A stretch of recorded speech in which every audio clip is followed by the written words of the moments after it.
Welcome to Positivity Hug delivered by myself, Beata Young. I'm the founder of Women on It community based in Malta, located at the moment during lockdown in Valletta. And I am joined by budding entrepreneurs, micropreneurs, however you call it, because we are going to talk today about side hustle and how to turn your hobby into business. So we are joined with women from Hungary. Gabe, hello.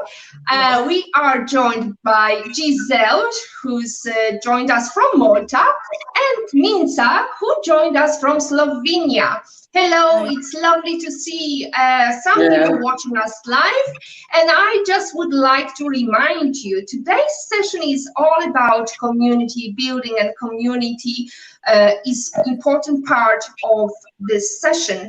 And we want you to succeed. And in order to succeed, you need to ask us questions or give us certificates of appreciation, which are in the form of likes, comments, you name it, whatever you feel like.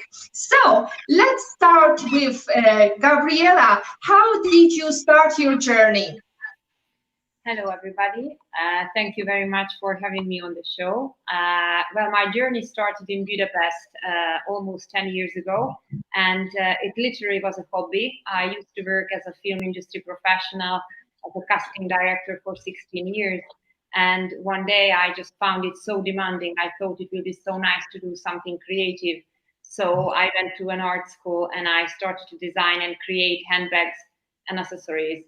I never wanted to sell them. I just wanted to create it for myself as a creative relief. But people started to see them on me and started to buy it. So I thought maybe it would be something that would be a great way to earn money and have a less stressful life. And so I did it. Fantastic. And Gabriella, we met many events later in Malta, and we talked about how you created your business and how you are passionate about it.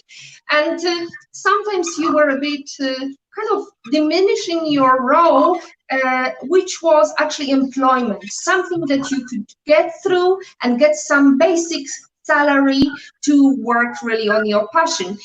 Now we're off to talk to Giselle, who's been recommended to me by Vicky, who is the woman running the Micropreneurs events in Malta. And I was very pleased to hear from her just yesterday, because Giselle is working on a day job, has got in a pharmacy, and sometimes her shifts are not stable, and sometimes she just doesn't know whether she can join us or she can't. So she created a very unique blog that turned into business. Giselle, what prompted you into this business idea? Yes, in fact, it didn't start off as a business idea. This started off as a blog about 3 years ago.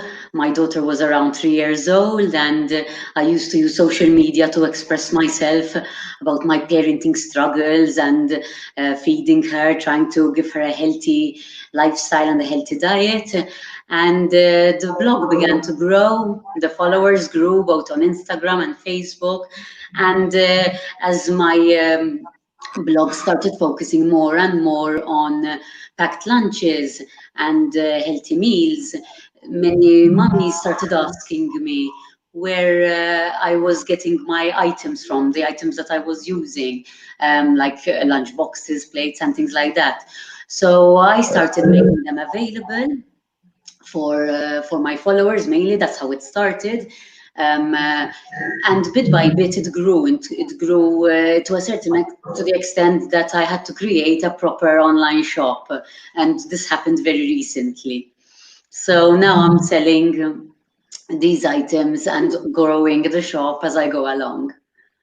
Fantastic. That's a very inspiring story.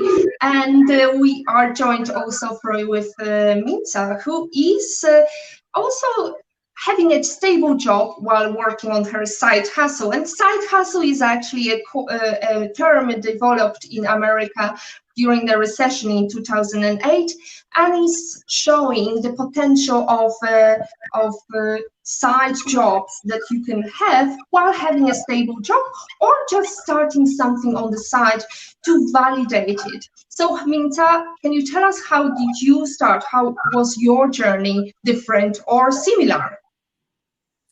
Yes, I have actually 3 passions still that are very much related to my job. So first, the first passion and love is English. So I studied the language. I'm a professor of English, and I still teach mostly adults, language schools, private sessions and lessons. And then as a side job, I always wanted to do something for myself, to create something like a brand, which is now turned to be typewriter and souvenirs. Typewriter is focused on the quotes that I come up with and share with the audience and whoever wants to buy them. And then I have Mizu Souvenirs, which is focusing on souvenirs for Slovenia. So I started with a few ideas, and then it developed, and it's still actually being sold in stores across Slovenia. Fantastic. That's great to hear that you're very successful in Slovenia. I also heard that you're very successful in London and your products reach abroad, not just in Slovenia. So yeah, we're trying. We're doing our best. Yeah. Fantastic. I'm going to actually delve deeper into how did you develop your brand to reach beyond Slovenia? Was there any particular area you had to focus on? Well, actually, starting in a foreign country is quite a journey. I think you have to start like slow, and first maybe get to know the right people, help you out. Without this, it's a foreign market, to begin with.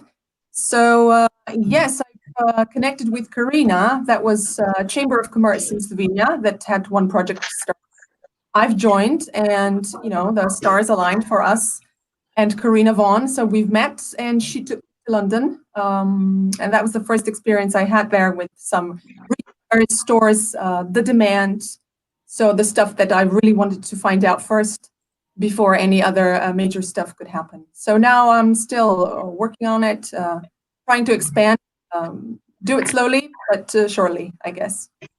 So which tools did you use? I mean, you said you set up a shop. Was it Shopify? Which tools did you use to actually get going? That was actually, I still have Facebook shop, which works pretty okay. So most of my stuff through typewriter are sold there. And then Instagram account, so direct sort of messages always work. I still don't have a website with a proper shop. That still awaits somewhere in the future. But yeah, Facebook shop, where I began. And retails, of course, many shops. And that's pretty easy, isn't it, Giselle? Because I have noticed you have got your Facebook shop, and it's up and running, and it's lots of products, and the possibilities are enormous. Is that how you started?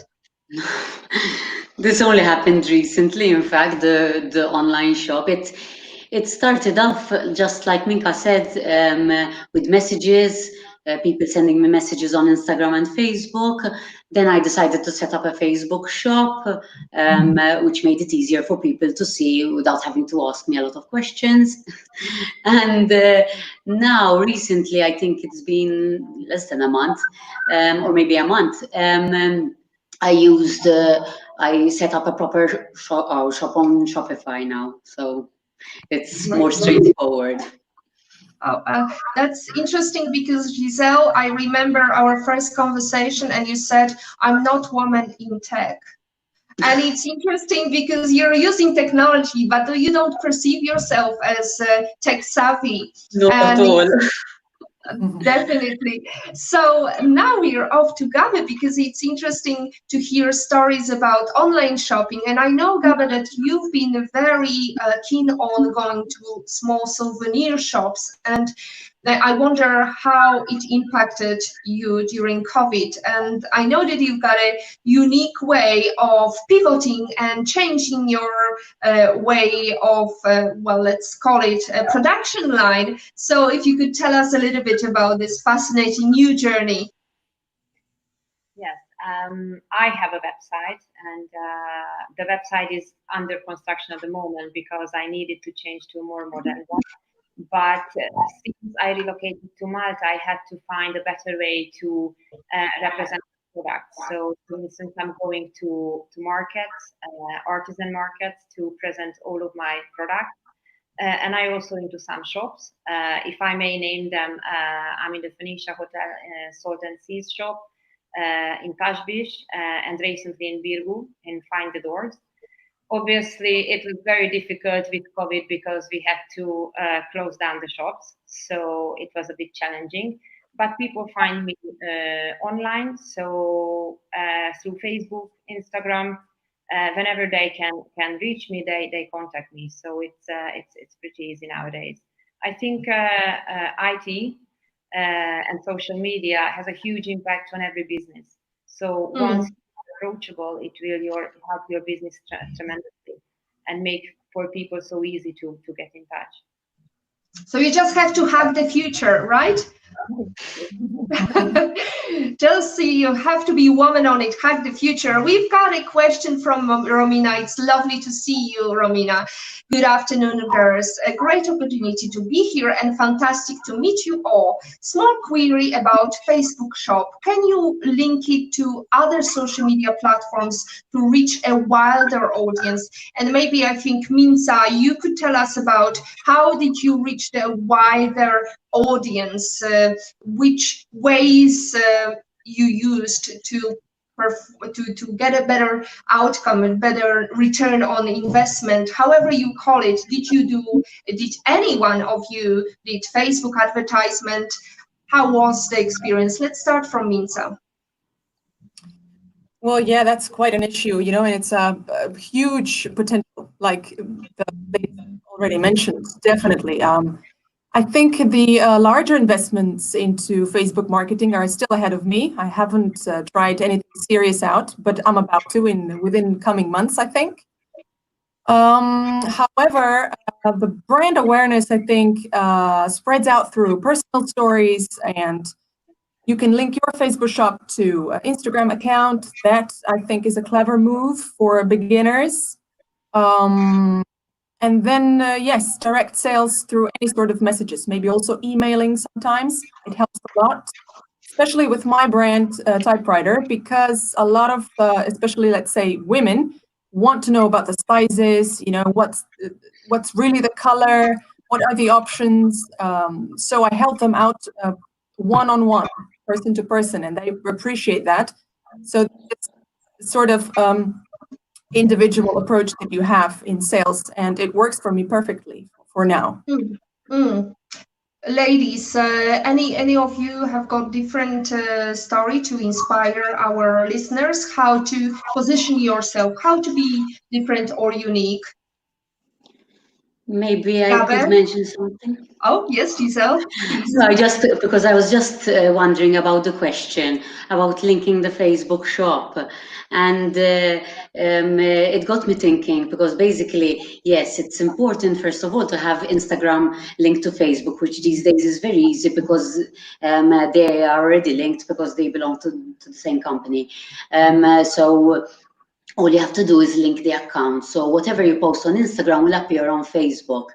Then you have the shop. The shop will have the specific items. Now, you can leave it as a Facebook shop. In that case, they will have to contact you for purchasing. Or you can link it to a website, either by just putting the link that takes them to the website and then sell through the website. Or else if you use something like Shopify,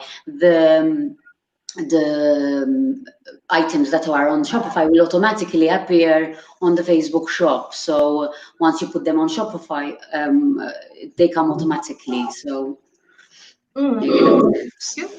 Great. And Gabe, Yes. how about you? Do you do online shopping as well? Yes. Selling? I just started to say that maybe another good opportunity is Etsy. I have a platform also on Etsy, and a lot of people know that, you know, what products they can find there. So it's also a good platform, I think. Many people, the whole world is using it, so it's really a good platform. On Facebook, yes, you can link all of your accounts through that. And once you reach the point that you make your own website, which is very easy now, and there are great packages on Ucraft or other sites, you actually, on a very small budget, can create a nice website, and it can be linked through your other platforms, your social media sites, and so on.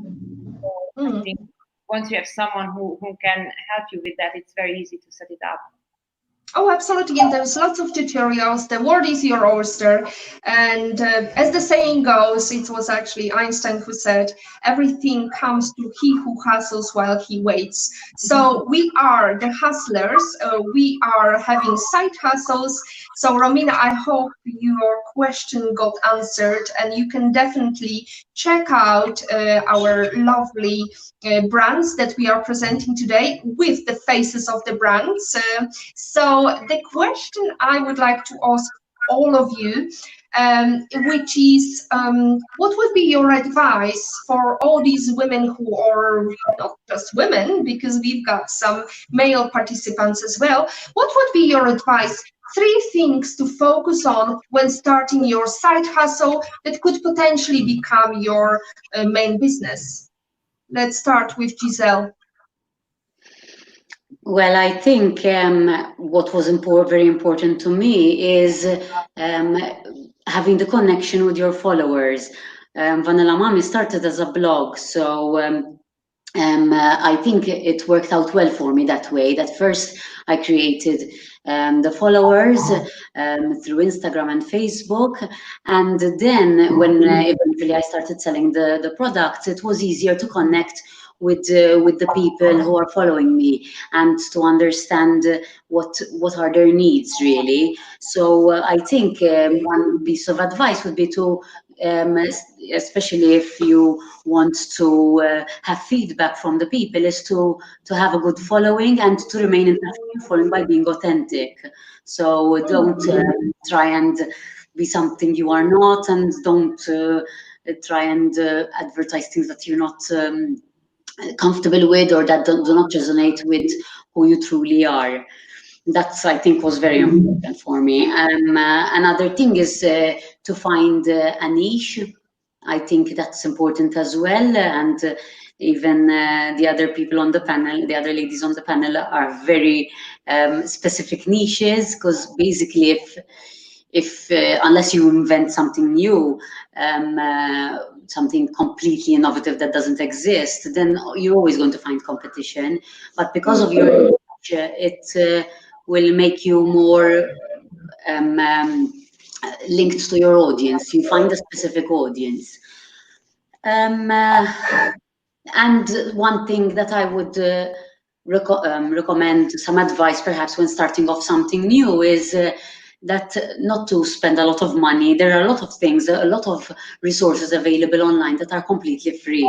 So when you don't have a budget, or you have a very low budget, try and make use of these resources. For example, there are online courses, there are YouTube tutorials, there are websites where you can get free photos and pictures, and there are tons of ways to create a website from scratch with zero money. In other words, you can become tech savvy with a couple of clicks. And so the question goes to Gabe now. You've created something unique, and you're definitely authentic. And I wonder if you would like to add something to that. Thank you. Yes, I am in a so-called difficult situation, because what I do is recycling waste, which is not a very sexy subject. So in the beginning, I had difficulty how to really articulate this message to the people. And I realized that it's very, very important what is your project is all about, and that your purpose has to be very pure, because it was always a very important fact for me in my life to protect nature. I wanted to find a project or create a project that will have this cause as well, that I will help nature in some way. So at Gabe Bags, I'm creating bags and accessories mainly from discarded materials. I am very blessed because Camilleri Paris-Mode is one of the companies that provide wonderful materials in order to be able to do that. But going back to the original question, what is my 3 advice would be? Definitely preparation. No matter what other people say, if you believe in your project, if you really have a genuine idea, I think you have to stick with it, and you really have to find ways and think about it in what way you can represent it the best to the people. So you plan ahead everything. You plan ahead your excellence in production. So try to come up with the best possible product instead of just showing something, parts of the idea that you have. So I think preparation is very, very important. Another very important aspect is if you have to work like I do, that I still have my main job. If you have to keep your main job, that is extremely important to have a structure, because you are responsible for your team, you are responsible for your job at your work. And so it's very important not to fail in any of them, but yet be able to go ahead with your own project. So structuring is, I think, really key. And the third most important part is, for me, to set up a trusted team. You really need people you can trust. You need people who can back you up, and people that will really tell you the honest truth. So where I'm wrong somewhere, they dare to say, "Gab, I think it's not okay. Maybe you should do this better next time," or you should pay more attention in that part of the business. Because once you have those people, you can be sure that you will not miss out on things, and you will pay attention to every single details. And it doesn't mean that you will never make any mistakes, but at least you will have this structure of just going forward no matter what. Fantastic. Thank you very much for these important tips. And Minca, what would be your 3 tips to take away from this topic? Yeah, there are really a lot, of course. So but let's pick 3. Maybe the first one, I would say, is a healthy sort of amount of self-criticism. Not to be too critical, but still you have to be critical. You have to make the best, of course, of your product, but that make sure that it's got some potential, that it is a product that will be in high demand one day, that it really is original. Because I see a lot of different things, online. I'm sure you would share this idea with me, that there's so many products that you can find on Facebook, on Instagram. Anybody can start a business, overnight, basically, but not all of them are that good. And you need this amount of real self-criticism. I think that's key. Just ask people, research, whatever. Then the second, that maybe also some entrepreneurial seminars or lectures don't speak so much about, and it's about personality. So you need some sort of a maturity before you actually can be some sort of a success, let's say, because soft skills, especially empathy that you need to show, intelligence in terms of emotions that you have to portray when you're doing business, when you're doing deals, is extremely important, quintessential, I would say, for any business. Of course, you make mistakes, but for example, when you feel that the other counterpart or business partner potential has a bad day or has had a bad day, don't be pushy, don't impose things, and so do things with a sensitivity sort of and maturity in your own self and in your own personality. That is key for me, I think. And you don't hear advice from others, I think. And then I think Giselle also mentioned what I wanted to say is authenticity. So that you have something that is yours, completely yours, so that you stand by it 100%. And for me, I can say that, yeah, I am my own brand. I live the quotes, basically, most of my life. And I think it's much easier to sell than all the things, and much more fulfilling at the end of the day as well, if you are able to do that. So Fantastic. yeah, some you in everything you do. I always say that. So.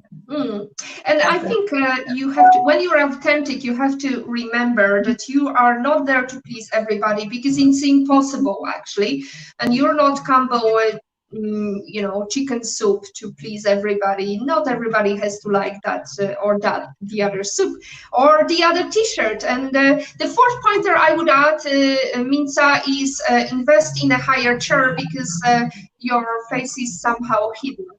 Okay. Every so often. Just sorry. Yeah. Kidding, just kidding. So we've got a question. Thank you so much for questions. And Olga is asking us, lovely to see you again, Olga. You've been a promoter of Women on It for a long, long time.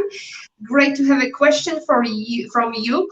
Did the ladies need a lot of capital to start your side hustles, and how do you manage inventory? And I know that, for example, when in terms of capital, there was lots of work into capital raising, and I would like to start with Gabe, who actually finished her crowdfunding platform project with a success. Gabe, could you tell us a little bit about how you raised money? Yes. Hello, Olga. Thank you for the question. Yes, I decided to go to crowdfunding because of two reasons. Because I had someone who suggested it. I didn't want to do it at first, but I realized that I have this problem that I don't want to ask money from people. I don't want to go to someone, to an investor, someone to give me money, because I don't feel myself ready to do this. So someone suggested that maybe it will be a good idea to go out with my idea to the world and see if it works out, if people would support it. And I thought, wow, that's pretty challenging. So I went for it. And the reason why I chose crowdfunding was because you actually pre-sell your product, meaning that you offer something in return of that money. And I felt very comfortable about that people trusting me with their money, but in return, I can give something right away. So what I did, I set up a crowdfunding platform with ZAR, and I went only for 2,000 euros to buy a new an industrial machine to be able to continue my project. And luckily, my project was successful. It's a roller coaster when you are in the middle of it, and you know the money is just stop coming. You are like, you feel like hell, which you've never done before, and what this stupid idea, it wasn't everything. But then when people start to write to you, oh, your idea is great, and blah, blah, and slowly come again, you really experience what it feels like in real life as well. That you know you have good days when everything is just going so great, everybody wants your product, and then there will be weeks or days when it's going to the other end. And it was a very, very important experience also because I had to go out, be naked by saying, at this point, my project needs money. And as uncomfortable as brutal it was, and as challenging it was, at the end, it was as rewarding as well, just for the bravery that finally I made it. And I was brave enough to go out there and ask for help. So I highly suggest it to anybody. Fantastic. I think it's very tricky to gain funding, but I think it's definitely something many entrepreneurs should consider. Although I would say, given the fact that investors are tricky to find, or you know, you took the route of crowdfunding, I wonder whether some of you actually took another route. Minca, did you go for European Union funding, or because you mentioned the Invest Northern Ireland scheme? Yes, in terms of maybe a project here and then, yes, but not investment as such. I haven't had any actually so far. I've managed, I guess, but for a start, I would need not so much of a capital. A couple of thousands is enough. I mean, to start any sort of business. Not even that, which are, very successful, and you can only need a few dollars or a few euros, and that's it. I think the idea behind the whole thing is another thing that could, I don't know, maybe somehow get you out of the money problems. Oh, fantastic. Well, you didn't get injection money. You got some value in free training. Giselle, did you get some kind of value through training or some support from the local Maltese government? So far, I haven't used any funding at all. I mean, I still have my day job, even though I'm working on reduced hours. So I just use a bit of my income, and I started from zero, basically buying a few items and then growing slowly. Obviously, it's slower when you do it that way, but absolutely, yeah. But it worked well. Bootstrapping pays off, right? You just ask for a little bit of your own time investment, and you work on it and dedicate your time, and then it brings you some money. It's definitely worth considering starting your side business. And I've seen many entrepreneurs, micropreneurs actually, because there is a specific coin that is attached to this kind of side hustle, because entrepreneurs are usually those who employ people or grow their business further. And I wonder, so the next question would be, would you, Giselle, consider going just into this business and abandoning your job in the future? Well, let's put it this way. My career and Vanilla Mommy have always been two separate things, and I liked keeping it that way. I'm a pharmacist by profession, and I like working in the pharmacy because it combines two of the things I love doing, and which are helping people and selling. And with Vanilla Mommy, I do the same thing, but in a different way. And yes, I mean, I suppose before I had my daughter, I must admit, my focus was more on my career as a pharmacist, and I wanted that to grow. And now I'd love Vanilla Mommy had to grow. And yes, I would definitely love it to become a full-time business, step by step. Fantastic. Minca, what about you? Would you like to still keep your job as a teacher, or is your future only with your t-shirts or your brand of typewriter? I think it depends very much on a day. So if you've asked me today, it might have been different than if you've asked about it tomorrow. I think sometimes that both my creative sort of side as my professional side are both side jobs in a way. And sometimes it's like this, sometimes it's like that. But yeah, I think typewriter has a huge potential. And now with the Corona sort of period, I had some time to reflect, plan for the future, and I think there's a lot of things to be done still. And I'm hoping maybe a little English still, I'll keep that just for the passion and for the love of it. But yeah, typewriter definitely is my plan, for the future. Cool. And what about you, Gabe? Well done, Giselle. We still clapping. I feel her enthusiasm. It's quite similar. Yeah. Yes, absolutely. And we are supporting each other. That's also vitally important. As you mentioned, everybody, I think the idea about having the crowd of support is definitely something that prepares your business much further. So, Gabe, we've got two women with G, starting names with G, and I always have got problems with names. So, Gabe, could you tell me? Because you also shifted from the boring job of receptionist into more exciting role. And I wonder, does it mean, Gabe, being on hold, or what is your plan?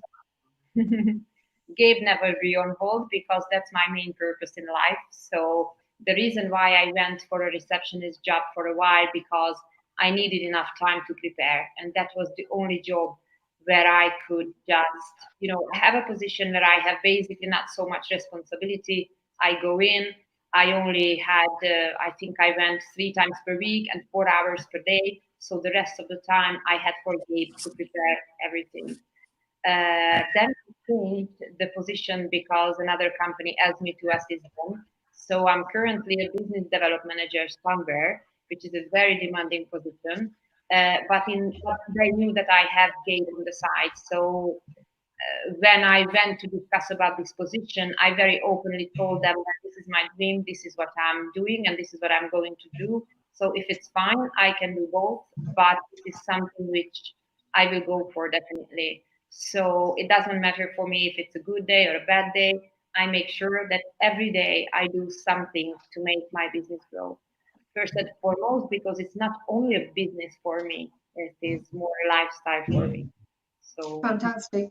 So I wanted to ask you, and this is something that not everybody wants to talk about vulnerability, but this is also about authenticity.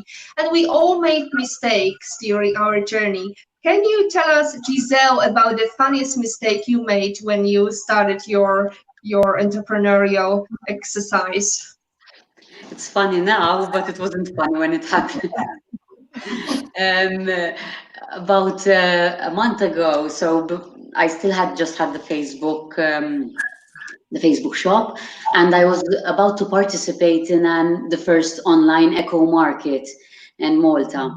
And at the time, my husband and I thought it was time to improve the shop and make it more professional.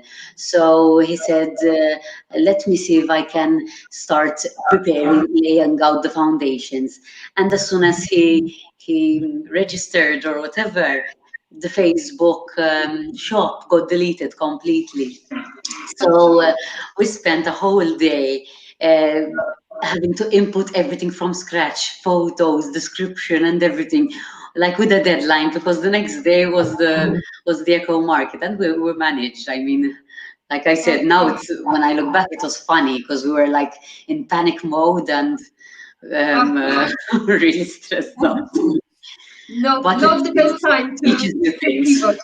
Yeah, well done. You made it, and with the help of husband. So definitely support again. It proves that we need that supportive power behind us. What about you, Minca? What was your funniest mistake? Well, the worst, probably the funniest at the same time, was definitely the very beginnings. I remember when I was checking a few of the shops in central Ljubljana for souvenirs to see what's available in terms of souvenirs for Slovenia. And then I came up with a few designs of my own and ordered a few boxes, like huge amounts of t-shirts, without doing any research. And I also had screen prints already made. And I've paid, I think, quite a lot of money for all of that. And then what I did was just a calculation, okay, so this is the purchase. I've spent so much and so much money, and this is the outcome. So I'm going to definitely, triple everything in a year because everything will be sold out anyway. Of course, it wasn't. It's not the way business works. And I've learned that lesson really well. And I think I still am stuck with those boxes of t-shirts at home. And that's my reality. Yeah. And my lesson. That was the silliest, I guess. I think it also shows how expensive can be a mistake. I'm happy to receive one T-shirt in case you try to. Oh, thank you. I'll have it sent. Yeah, perfect. Thanks for the support. Thank you so much. Yes, definitely. I hope somebody will take mercy on your brand and help you with some of the boxes. Or maybe not. But yeah, anyway. Maybe not. Who knows? Gabe, what about your funniest mistake? I could actually go on and on and on. I had a lot. I think maybe the biggest mistake was that when I had in the very early days, back in Budapest, my products were very interesting to people. And in the very early days, I already had investors being interested about my project. And so, I thought if I will be just very honest, I could tell to everybody how much I am absolutely incapable to do business. They will be so happy that I'm an artist and they are the businessman. And so we will split this whole thing and everything will be just fantastic. And it was the biggest mistake I've made. I repeated it many times. And it taught me a very precious lesson that first you have to work on yourself. And even though you have maybe difficulties or you are insecure, you have to see how you can improve. And instead of going out and, be like an open book and show it to everybody, this is all the stuff I don't know. This is not the way to do business. So I think that was the biggest mistake I've ever done, that I was coming up believing naively that the word is out there, and if you are talented, you have a great idea, everybody will be open to that. We get so passionate about our products sometimes. We treat it like a baby and we don't want to let go. And then it really, the market validates it and it shows that maybe we were quite wrapped in the brilliance of the product and we weren't critical, just as Minca mentioned. So I was wondering, what would be your life lesson quote, Giselle, that you would like to everybody to focus on to be successful in life or in business? My life lesson quote, maybe not a quote suitable for everyone, but personally for me, it is that life begins at the end of your comfort zone. And this is something I've had to do a lot throughout my life. I think throughout my life, I've allowed too many things to keep me back from being truly happy and truly finding my scope, just because of the fear of change or the fear of being out there, making myself vulnerable. And I think my greatest successes came when I did just that, when I stepped out of my comfort zone and took risks and tried to be brave. And you basically, if you never try something, you will never know. And I realized that life is too short for what ifs. Absolutely. I definitely can sympathize with that because I think in Malta, quite often women are held back by the concept of, they are the shadow of their husbands. So I wonder what was life lesson quote for you, Gabe? What would you like to our audience to remember about? Well, my life quote is one of the one and only Oprah Winfrey, who once said, "When people show you who they are the first time, believe them." And it's because of that experience I just mentioned that I believed that everybody will be helpful, everybody will be there for you and make business with you on an ethical way. If you really pay attention of what people do and say, it will help you along your journey, because it's for you. You have to become someone who does what she says. And if you have a team where you see people doing what they are saying, I think you really have a winning team. I think both in life and in business, this is very, very important to consider. Fantastic. Thank you, Gabe. It's kind of very sentimental. Now I wonder what life lesson, and I think there is going to be lots of quotes because you're the queen of quotes, Minca. Can you tell us the life quotation you would like us to remember? Well, thank you. Well, yeah, it's really hard for me to narrow it down to maybe 2 or 3 because I live every quote. I mean, if you them, then I think they're very relatable. So all of them are about human traits, human characteristics, something we all have experiences with, and basically, yeah, we live it. But maybe if I have to expose one or two, I would still say I like reading mostly people is one of my favorites, because I feel that in life, relationships are everything. So without each other, we are nothing. We're social beings, and a human being is a great inspiration for me as well, in general, be it in a positive or negative way. So maybe that one to expose. And then the second one would be right behind me, I guess. Enjoy life, and it will enjoy you back. So it's all about the attitude that we have. You have to deal and be faced with all of the trials of life, even the hardest ones. Accept it, and just move forward and learn from it. And sort of a motto for, the approach.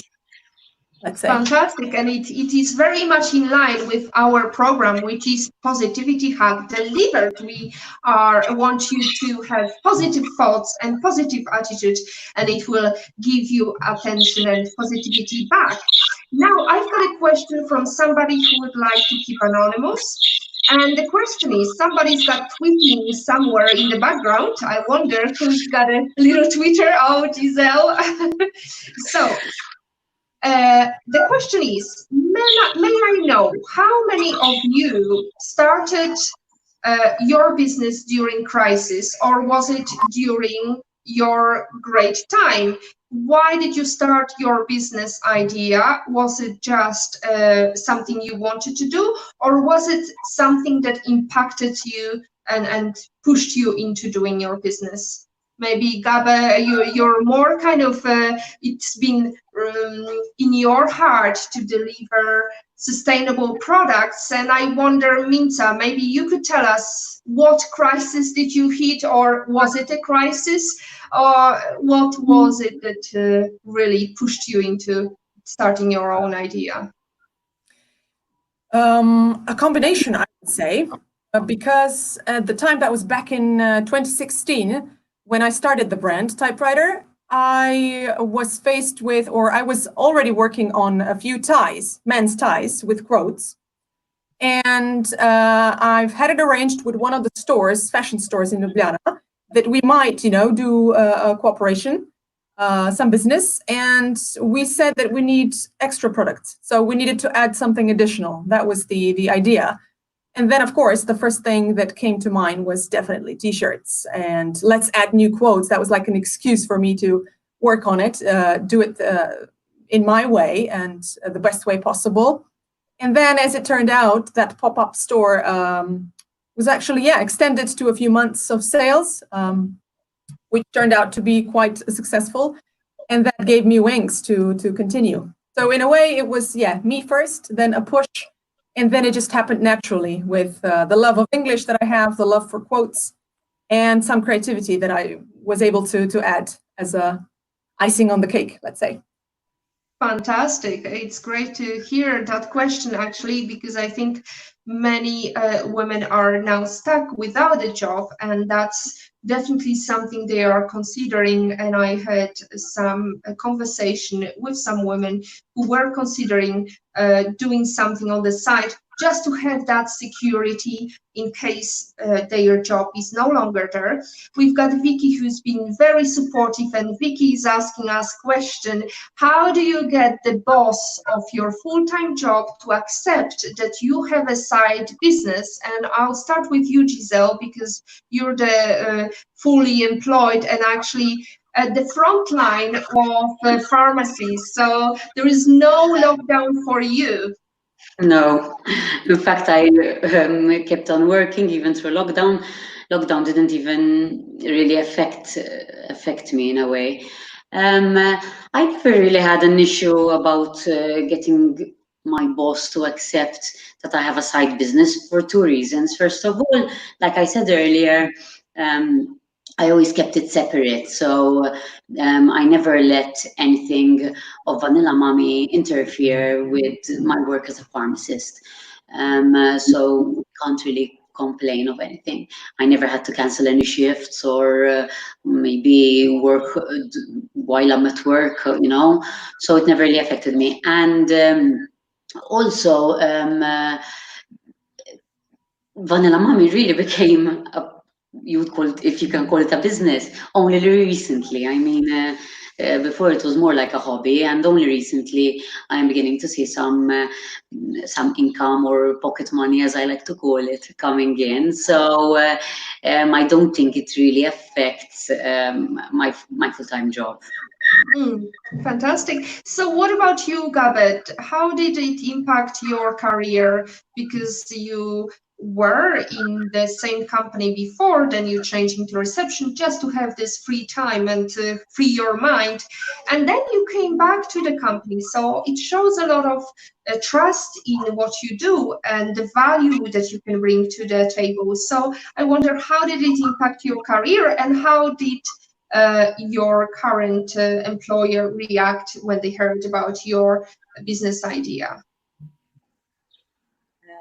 Well, it was never a problem for me, because whenever I applied for a position, I always put Gabe first. So I always go in with a very open heart still. And I'm saying that this is the project I'm working on. It's very important for me. So I do not let this project down, because it's much more than just creating bags and accessories. It has a life purpose. It has a message that I have to represent, which is to really work on this throwaway lifestyle to disappear, because it affects us on a very negative way. And so I think everybody respected it, that, you know, I represent this project, I'm proud of this project, and I'm doing it full-heartedly. So when my company approached me again, I didn't want to change the receptionist job, because, you know, I had so much time on my hands that really helped me to build up Gabe even more. So when this offer came, and it turned out that it will be a full-time position and a pretty demanding position, I had to reconsider if I really wanted to do that, because you are there to perform. These people are paying you. You have to, you know, get the results at the end of the month. And I wasn't sure that I can really do that. So what I said, let's go for a try. Let's see how it works. And if I feel comfortable doing that both, then it's lovely. I'm very blessed for having both my bosses and both my team such good people, in the sense that they understand my purpose, they understand the person I am, and I think they are really appreciating the fact that I'm 100% honest, that so far we didn't have any problem about it. So far, Fantastic. Fantastic. Thank you, Gabe. I wonder, Giselle, sorry to come back to you and kind of nail the a little bit longer, because I wonder, did your employer notice that you're coming out of the box and out of comfort zone, however you call it? Did they notice the change? Well, I mean, they know about my blog. They know that I keep it up and that I'm consistent in it. But obviously, I do it outside work hours. I also will be changing job in the coming months, in a couple of months. And my new employer also knows that I have my blog, and we agree that as long as it doesn't interfere with my work, it should be fine.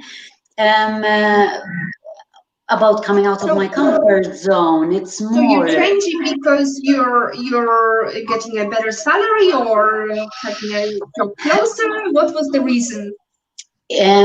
First of all, the job I have as a pharmacist is an amazing job, but it's always inside. It's very static. And the job I'm going to is going to be I'm going to be out and about. This suits me fine because it has an element of flexibility. So that was one of the driving forces why I decided to change job, and also. Because somehow I felt it was time. I don't know. Whenever I made a change in my life, I just feel like it's time for a change. Fantastic. So it's time change into a slightly lighter topic. I keep asking this question on my interviewees about, imagine the lockdown is over and you can have a private breakfast with anybody in the world, anywhere in the world. Minca, tell us, where would you go and who would you take with you? A hard one. This one is really a killer one, yes. But maybe on the personal sort of side, I would probably choose my grandma, who unfortunately passed away a long time ago. And I did know her. I was, big enough, but still I think I've missed out on many things with her. So now breakfast with her would be a wonderful, wonderful experience, because she was a wonderful woman, a great inspiration and everything.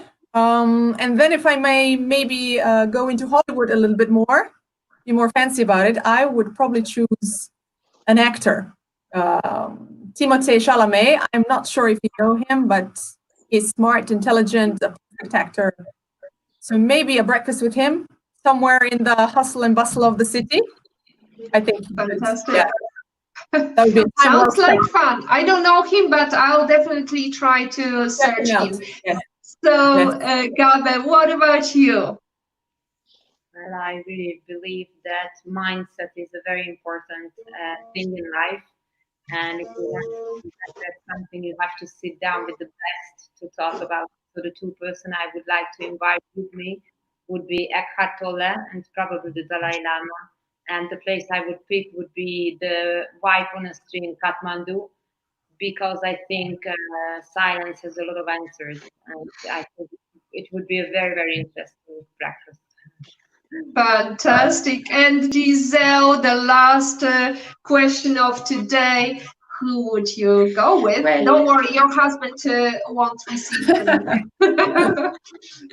Actually, my first response would have been my mom, because my mom has been locked inside for months now, and definitely take her out and give her a big hug when this was over.